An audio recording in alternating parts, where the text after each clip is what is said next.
toot, baby. It's time to ride the funk train. We are up here on the Mothership talking about the Atari 50th anniversary celebration. Oh, yes, we are.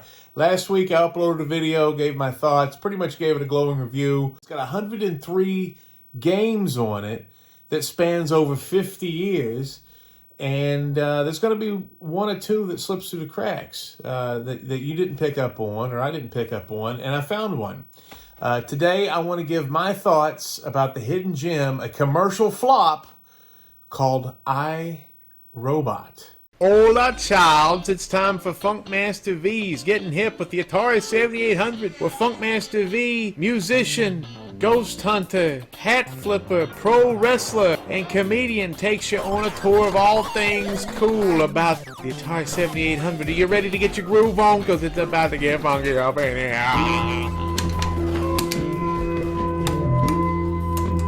Spaceman Jones.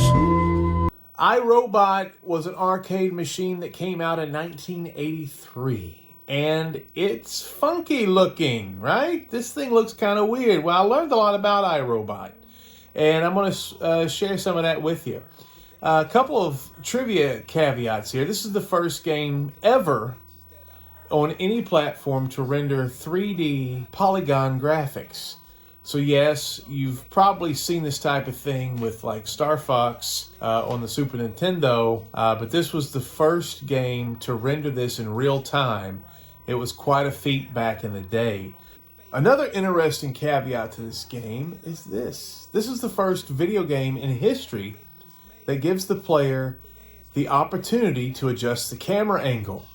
Now, anybody that's ever struggled with a PS1 or a Nintendo 64 game has iRobot to curse, but for the time, this was pretty revolutionary. Of course it was revolutionary. It was the first.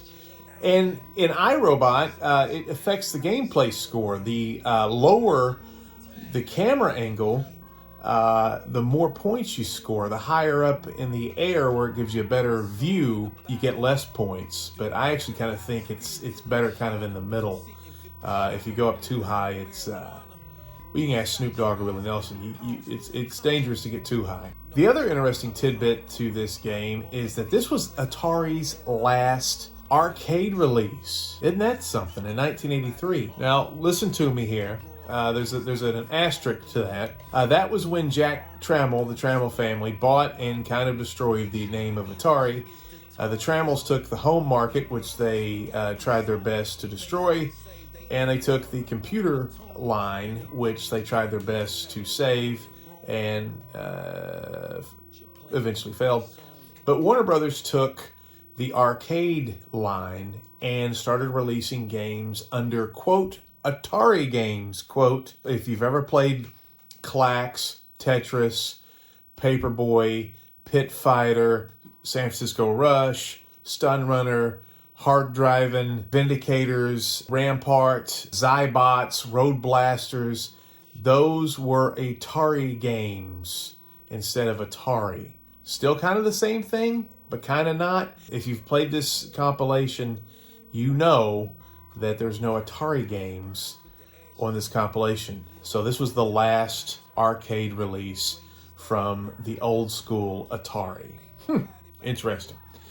So iRobot is, God, just a mess of genres. It's kind of a shooter. It's kind of a puzzle game. It's kind of a racing game in a way.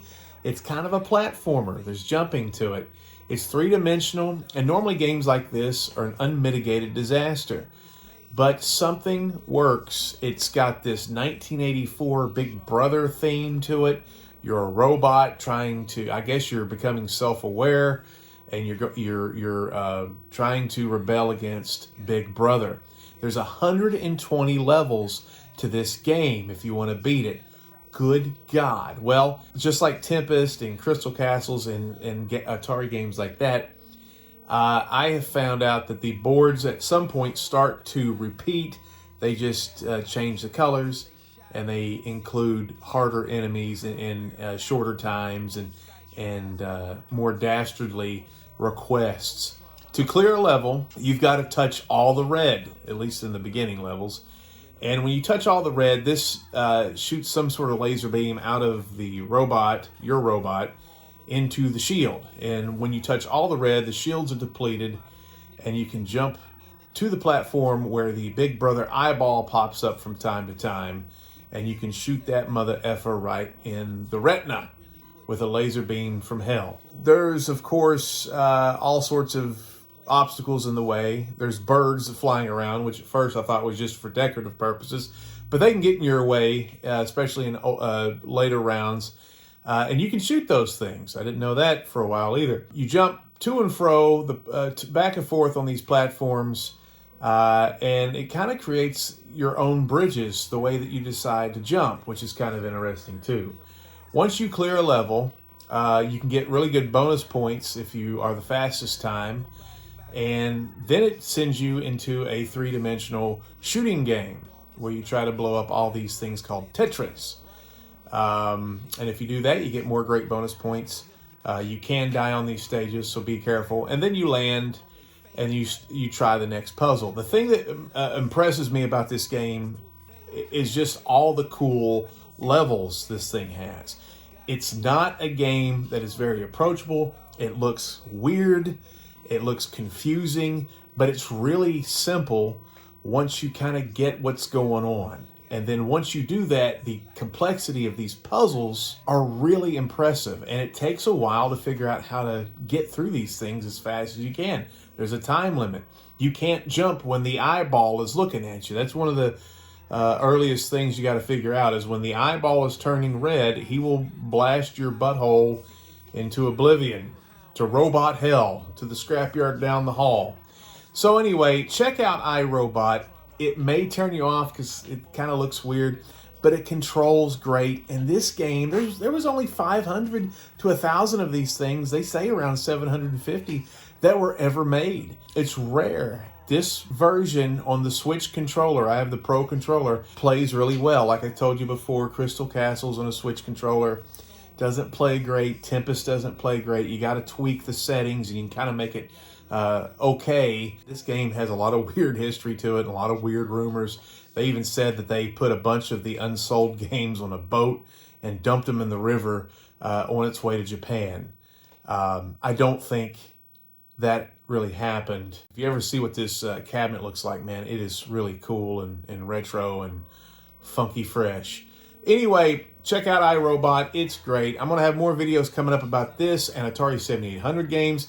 Make sure you check out our movies, The Hike on Amazon Prime, WJHCAM on Roku coming up soon, and we're about to release Camp Smokey within the next couple months.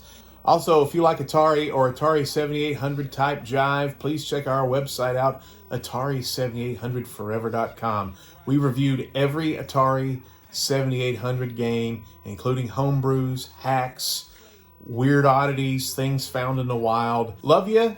Mean it. I'm going to go eat a peanut.